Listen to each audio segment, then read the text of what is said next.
Hello students, आज हम पढ़ेंगे chapter 3 soil erosion and conservation में मिट्टी का जो अपर्दन होता है और उसका संरक्षण। तो soil form the outer covering of our earth surface. Soil जो होता है हमारी अर्थ मीन्स पृथ्वी, अर्थ सरफेस मीन्स पृथ्वी की ऊपरी सतह। पृथ्वी की सतह का क्या होता है? बाहरी आवरण होता है। तो मिट्टी हमारी पृथ्वी की सतह का क्या बनाती है? बाहरी आवरण को बनाती है। Our earth is rocky in mountains area, sandy near seashore and river bed, clay in some places and powdery in rest of the places. Rocks, pebbles, stones, gravel, sand and mud are different forms of soil. Soil is the home or the living place of most of the plants and animals. तो soil जो होता है, जो हमारी कहनी चाहिए बाहरी सतह होती है, पृथ्वी की जो होती है बाहरी सतह होती है, बाहरी आवरण बनाती है। तो हमारी पृथ्वी जो हमारा अर्थ है वह क्या है? रॉकी, मतलब रॉकी इन माउंटेन्स, पर्वतीय क्षेत्र में क्या है? चट्टान है। समुद्र के किनारे जैसे रेतीली रहती है और नदी के जो तल है कुछ जगहों पर क्या होती है? रिवर बेड होती है। रिवर बेड, क्ले और बाकी जगहों पर क्या? खस्ता मीन्स पाउडर के जैसी होती है। मतलब हर जगह की मिट्टी क्या होती है? वह अलग अलग टाइप से होती है। जैसे कंकड़, पत्थर, ग्रेवल जैसे कि पत्थर बजरी, जो कि पत्थर क्या होते हैं? बहुत हार्ड होते हैं। सैंड एंड मड मीन्स रेत और कीचड़ आर डिफरेंट, मतलब ये सभी डिफरेंट टाइप्स के क्या है? सॉइल है। फिर soil is the home. Soil क्या है? होम मीन्स घर है या फिर लिविंग प्लेस, रहने की जगह of most of the plants and animals के लिए क्या होती है? सॉइल जो होती है वह एक घर के टाइप घर है। क्यों? क्योंकि वहाँ यहाँ प्लांट्स और एनिमल्स रहते हैं। Soil have many layers. Soil के जो होते हैं बहुत सारे लेयर्स होते हैं।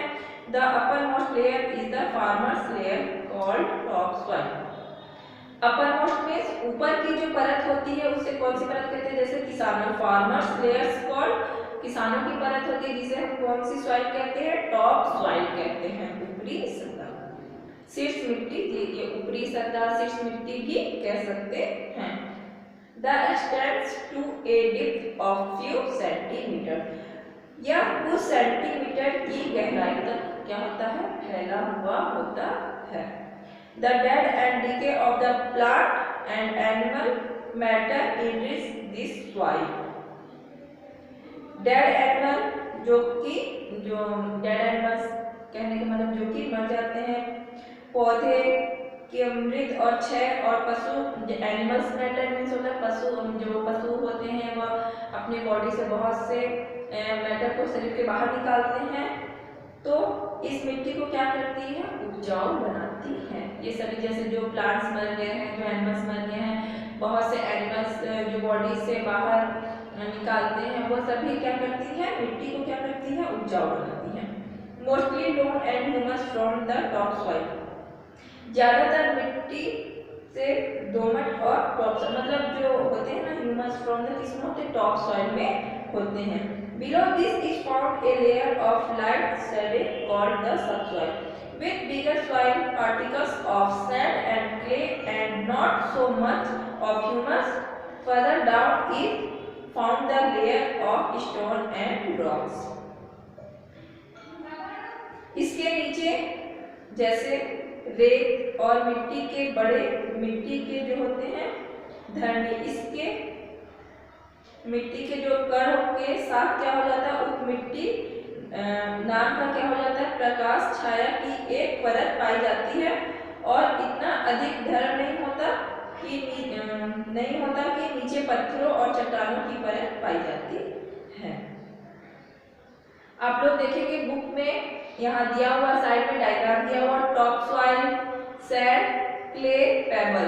मतलब टॉप सॉइल जो होता है, जो सबसे अर्थ का जो ऊपरी सरफेस होता है हम कहते हैं टॉप सॉइल, जिस पर हम रहते हैं, एनिमल्स रहते हैं, प्लांट्स रहते हैं। सैंडी सॉइल किस होता है, उस टॉप सॉइल के बाद का जो लेयर होगा उसे हम सैंडी सॉइल कहेंगे। सैंडी सॉइल मींस रेतीली सॉइल। क्ले, क्ले उसका कहना चाहिए नेक्स्ट पार्ट होता है, जिसे हम कहते हैं चिकनी मिट्टी। पेबल्स, पेबल्स सबसे लास्ट का पार्ट होता है, उसे जैसे कि सबसे नीचे परत पे क्या होगा, कंकड़ पत्थर, बहुत बड़े बड़े कंकड़ पत्थर होते हैं, तो वह उसका लास्ट लेयर है। तो सबसे फर्स्ट लेयर क्या है, top soil, second layer sandy soil, third layer clay and fourth layer pebbles. Rocks disintegrate into soil particles. चट्टाने जैसे रॉक्स हो, बड़ी बड़ी चट्टाने मिट्टी के कणों में क्या हो जाती है, बिखर जाती है। Rocks which cover the major surface of the earth are exposed to the hot sun during daytime. The rocks are heated by the sun's ray. Heat expands bodies, so the heat of the day expands rock surface. During the night time the rocks become cold.